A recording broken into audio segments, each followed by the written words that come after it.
Bienvenidos. Esto es Chayo Contigo. Comenzamos. Hace un momento comentaba yo el malestar de los límites, un poco entre broma y broma. Comentaba con Mariano, ¿quién pone límites, no? La realidad es que en todas las relaciones interpersonales los límites son necesarios. Aquí hablamos mucho de los límites a los hijos. Cómo pones límites a tus hijos, cómo educas poniendo límites, la importancia de poner los límites. Y en realidad, en todas las relaciones interpersonales, laborales, de pareja, en la educación, en la relación con amigos, en la relación con compañeros de trabajo, en la relación jefes subalternos, en la relación con la empresa en la que trabajes, en todos lados se ponen límites. Y siempre que te topes con un límite, va a haber una primera respuesta de malestar. Porque los límites no nos gustan. Los límites es eso que nos dice, de ahí ya no te puedes pasar. Sin embargo, el límite te da una sensación de seguridad. Te dice qué sí y qué no se puede en esa relación. Y por lo tanto, te va a dar la capacidad para poder saber con qué cuentas y cómo te puedes seguir relacionando en ese esquema. Así es que los límites claros, los que no son confusos, los que no van cambiando dependiendo del humor, del ánimo, de la temperatura, de la circunstancia, te van a ir dando certeza en tus movimientos y en tus relaciones. ¿Cómo eres poniendo límites? ¿Lo sabes poner? ¿Cómo te sientes al ponerlos? De eso va a depender mucho la estabilidad en tus relaciones interpersonales. Fíjense que en la pregunta del día, matrimonio o unión libre, ¿y por qué?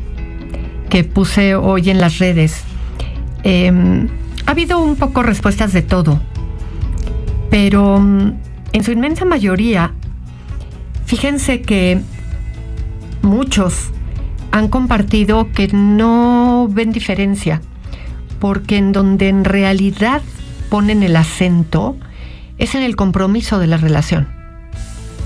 En qué tan comprometidos están ambos y en dónde se sienten frente a la relación.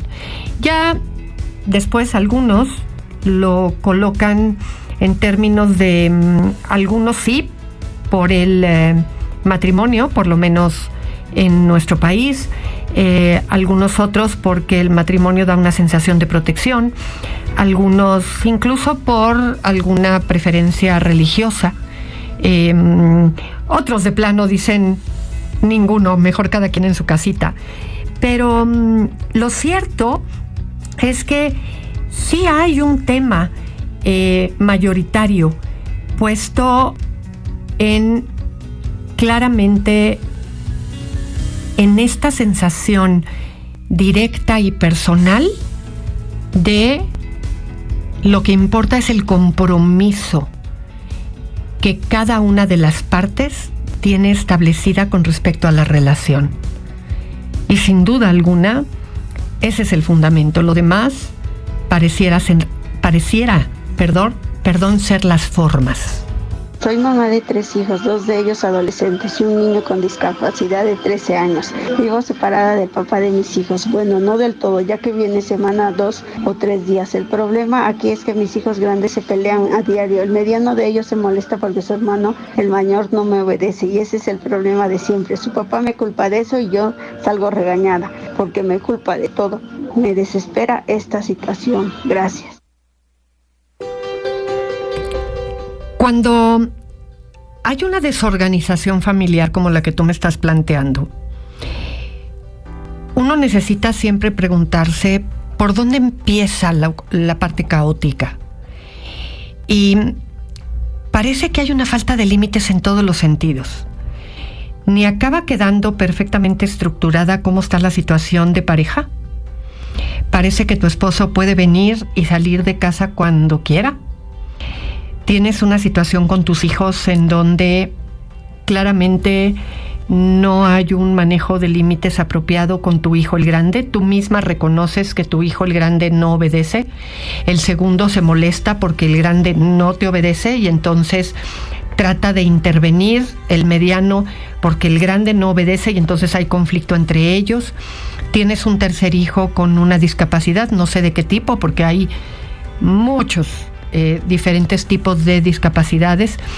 Y la pregunta es, ¿tú qué quieres? ¿Qué lugar ocupas dentro de esta casa? ¿Y qué es exactamente lo que tú quieres que suceda aquí? Este esposo que tienes, de quien por un lado tú te defines como una mujer que está separada de él, sin embargo esta separación no acaba de quedar completamente definida, porque a final de respetar esta definición que tú tienes de tu relación de pareja, porque viene y se está 2 o 3 días de la semana en la casa. ¿Qué quieres? ¿Cómo está definida o definido tu rol? Y creo que eso es lo primero que te necesitas preguntar. Y hacer valer la posición que tienes dentro de la casa. ¿Qué? ¿Hasta dónde? ¿Y de qué manera? Porque mientras los límites que tienes establecidos y que querrías tener establecidos no estén bien determinados, esto va a seguir siendo un espacio caótico. Este hombre te regaña, ¿tú te dejas regañar? Esto que te hago es una pregunta. Entonces, hay mucho caos aquí. ¿Qué y cómo quieres seguir viviendo este esquema de funcionamiento? ¿Te vives como la pobrecita de la casa? ¿O te vives como alguien que puede definir y determinar cómo y de qué manera quieres que las cosas se establezcan? Porque puedes perfectamente decirle al de en medio, tú ya no te metas, la relación de tu hermano el grande conmigo es mi problema. Y tú ya no tienes nada que hacer ahí, aunque lo que quieras es defenderme. Puedes pararle el alto a tu esposo y decirle, este asunto no es tuyo, haz la parte que a ti te corresponde con tus hijos, pero deja lo demás en mis manos. ¿Puedes cerrar la puerta de la casa para que tu esposo respete que ustedes son una pareja separada? Toma el control de tu vida de una vez por todas y no esperes que los demás te hagan el favor de. Fíjense que es muy frecuente que de pronto los papás se pregunten, ¿por qué mi hijo no me cuenta sus cosas? ¿Por qué mi hijo no se acerca y platica conmigo? ¿Por qué no me dice lo que le pasa? Y al mismo tiempo, de pronto, somos los que más duro los juzgamos, los que les gritamos cuando nos están diciendo algo o nos cuentan algo que pasó o que hicieron, los castigamos por lo que en un momento dado dicen o hacen, y de pronto nos asombramos porque nos mienten. Ten mucho cuidado en cómo respondes ante las cosas que ellos hacen. La intensidad que le pones a tus reacciones ante las cosas que te platican, porque a veces nos asombra por qué prefirieron contarle algo al tío, a la tía, al primo, incluso a un amigo de los papás, que a nosotros, cuando por el otro lado sobrereaccionamos a las cosas que ellos hacen. Así es que trata de buscar qué relación hay entre tus reacciones y lo que ellos hacen o dicen. Y a lo mejor ahí está la explicación a lo que te estás preguntando.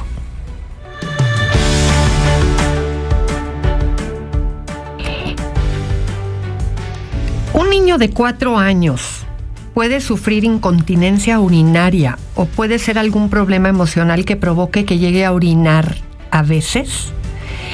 Mira, sin duda alguna, más que considerarse incontinencia, en un niño pequeño se habla de enuresis primaria o secundaria.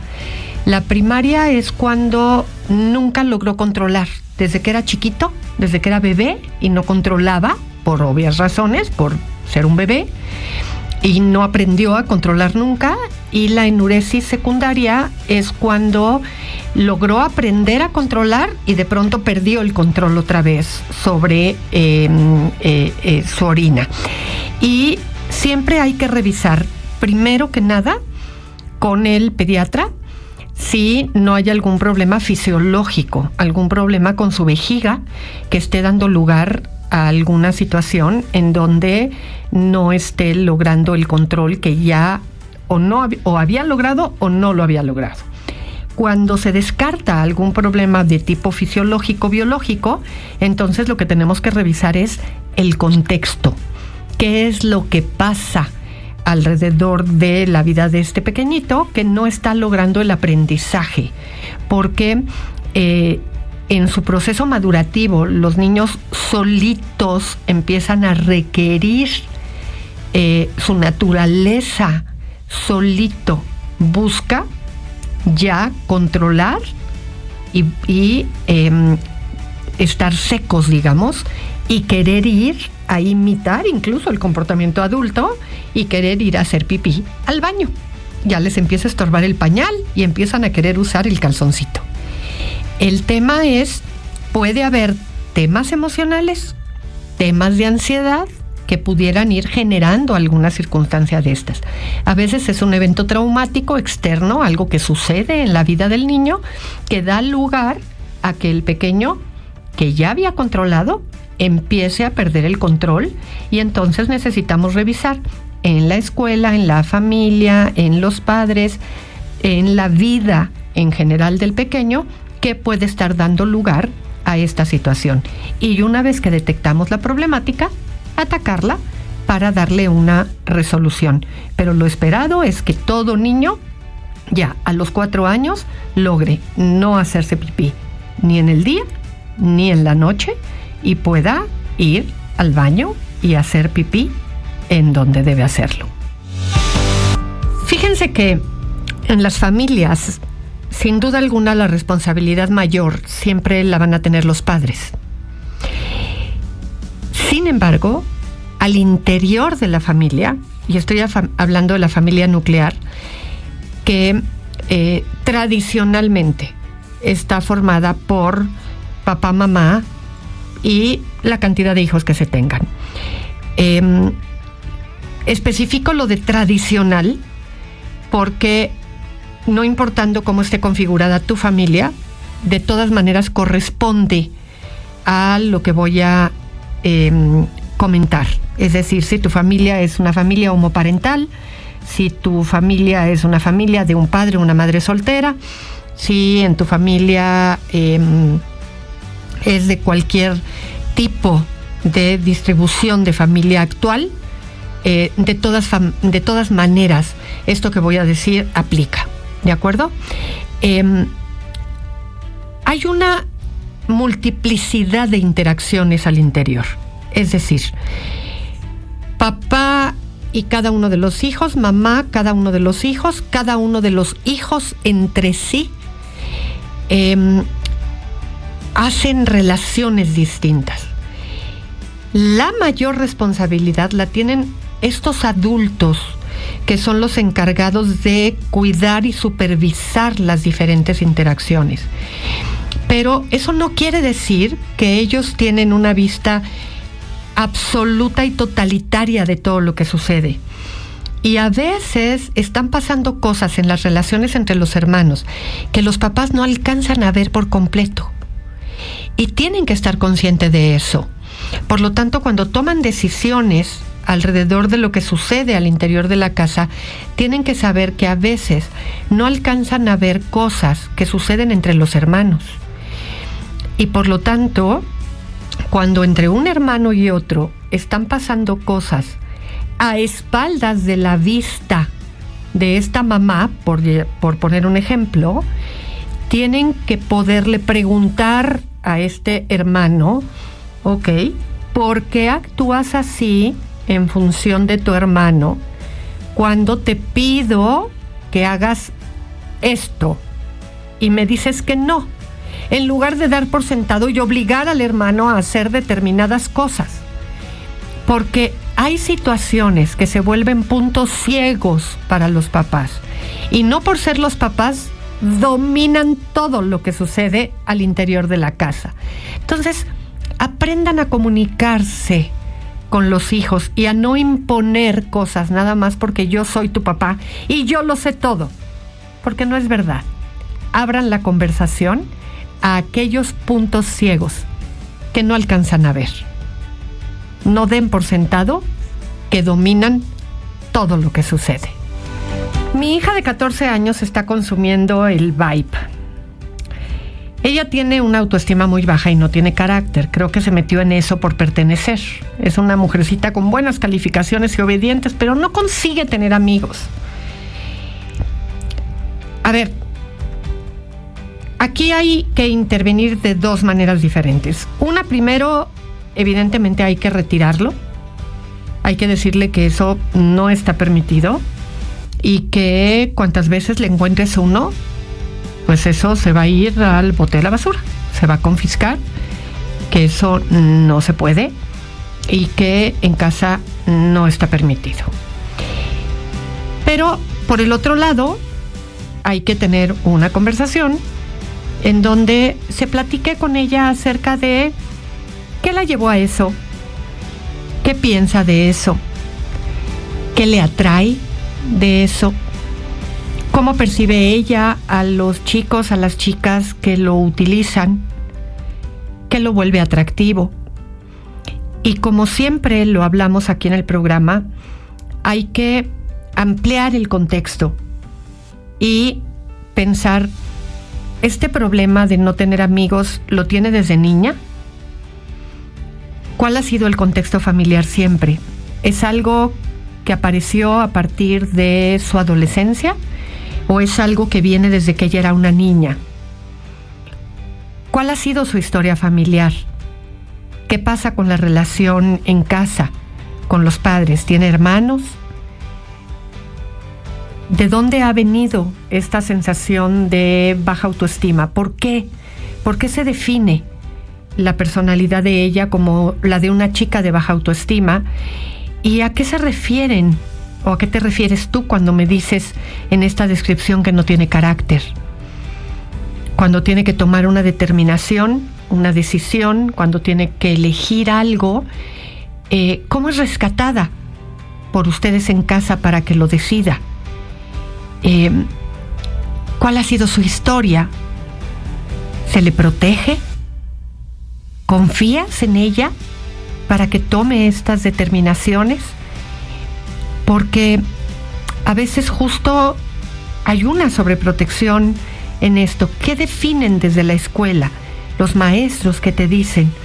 En fin, ampliar el contexto siempre nos va a dar información. Soy Chayo Busquets, esto fue Chayo Contigo. Audiocentro.